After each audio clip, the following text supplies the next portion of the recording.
How's it going, my savory bakers? Hope your day is going great so far. Welcome back to another video. Today we're making cute little cheese and onion breads, so let's get in the kitchen and get started. This recipe is inspired by the humble bialy. Traditionally it's made with a lean dough and a poolish, and the filling only contains breadcrumbs and onions, and there's no egg glaze and no seeds for decoration. The basic bialy is a great little treat, but I wanted something extra, and I wanted it today. So we are ditching the pre-ferment, we're adding some cheese to the filling, and we'll glaze these little bad boys and sprinkle them with delicious seeds.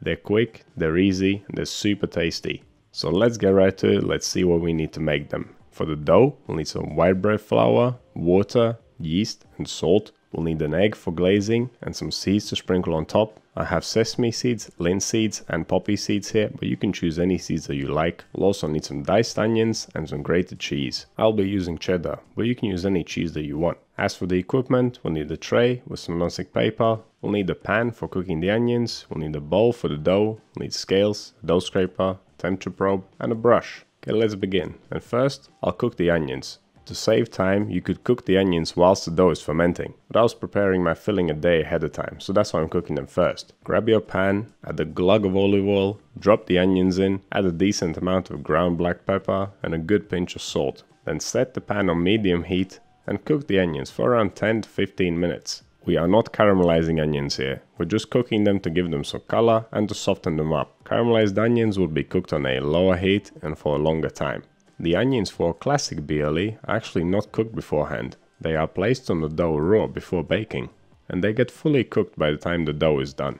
But cooking them beforehand, like we just did, will result in a much better flavor. Okay, once the onions are fully cooked, get them off the heat and leave them to cool down. And once the onions have cooled down, mix them with the cheese. Right, let's move on to making the dough, and it all starts with temperature control. My kitchen was around 23 degrees Celsius or 73 degrees Fahrenheit, so I'm just using water that I had left out at room temperature.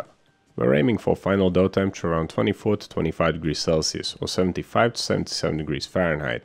Of course, if your dough turns out warmer or cooler, it's not a disaster, don't worry about it. Simply adjust the fermentation time. Okay, to make the dough, pour the water in the bowl, add the yeast and the salt, give them a good mix to ensure that the yeast and salt have dissolved, add the bread flour, grab your dough scraper and mix it to a dough. At only 64% hydration, this will be a very easy dough to handle. Perfect for the beginner, but also great for the seasoned baker. If you've been watching my channel for a while, you're definitely not a beginner. But if you are, then you are still in the right place. And if you want to learn more about techniques and principles, head over to the Principles of Baking playlist.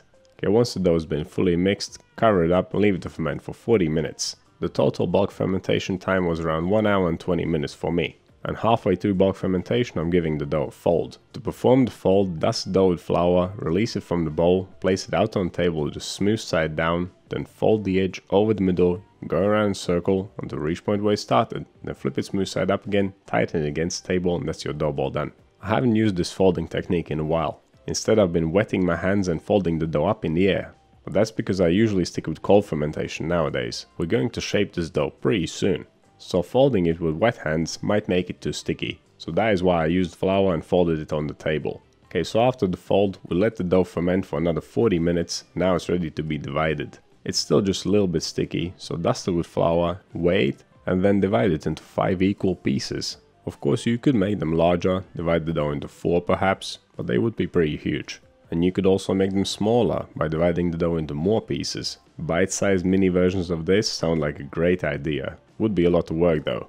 Okay, the shaping works exactly the same way as the fold earlier. Flatten the dough, then fold the edge over the middle, go around in a circle until reach point where you started. Then flip the dough smooth side up, tighten it against the table, and finally you can pick it up and pinch the seam together at the bottom. I'm going to proof the dough balls on my baking tray, but because they need to be handled later, I don't want them sticking to the tray, so I'm dipping the bottom of each dough ball in flour to prevent it from sticking to the tray. Okay, let's cover these bad boys up and leave them to proof for around 1 hour. During this time you want to preheat your oven to 210 degrees Celsius, fan on, and that'll be 410 degrees Fahrenheit. If your oven doesn't have a fan, go for 230 Celsius or 445 Fahrenheit. And you may think it's quite a high temperature for a little bread like this, but it's going to be flat and we want a quick bake, kind of like pizza.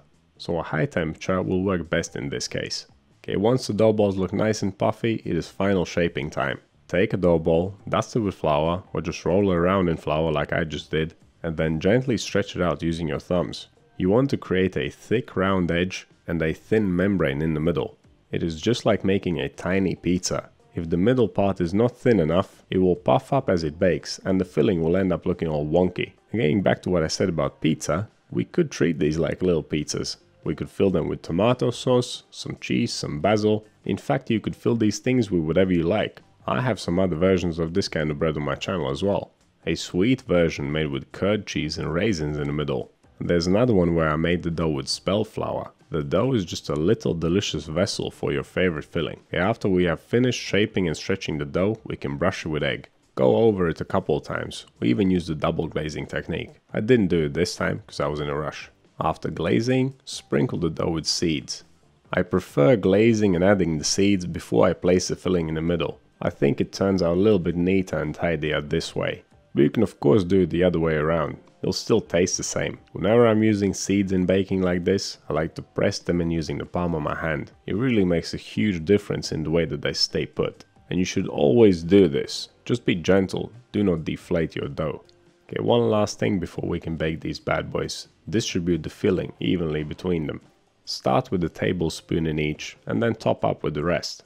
Finally flatten the filling using the spoon. This will prevent it from rising up, while also spread the dough out just a little bit more sideways. As these things bake, they will shrink a little bit, and starting them off a little bit wider will ensure that they don't turn out too small. There's no need to spray them with water before baking, unlike other breads, because the egg glaze will protect the dough from drying out too soon. Okay, these bad boys are finally ready for the oven, so let's get them in there. It will be a quick bake of around 12 minutes. Of course, the baking time will depend on your oven, and it will also depend on the placement of the rack. Just keep an eye on them towards the end of the baking time, and once you're happy with the color, they're done. And there you go, that's how you make little delicious cheese and onion breads. In bread making terms, this is a very quick bake. You could be munching on these in less than 3 hours. Usually when we're making bread there's a trade-off. More time usually equals better quality. But in the case of this bread, we get the best of both worlds. A very quick bake and a super high quality bread. It has an amazingly soft texture, especially for a lean dough. The classic combo of cheese and onion just works so well, and the toasted seeds around the edge add a unique flavor and texture. This is one of the best snacks I've made in recent time. If you like little breads like this one, I will link the other versions down below this video. You cannot go wrong here, they're all delicious. So go ahead and check them out. So what do you think of this recipe? And have you tried something like this before? Let me know down in the comments. If you want to see more videos like this one, click over here. Subscribe to the channel, click right here. That's all I have for you today. Thank you so much for watching. I'll see you in the next one.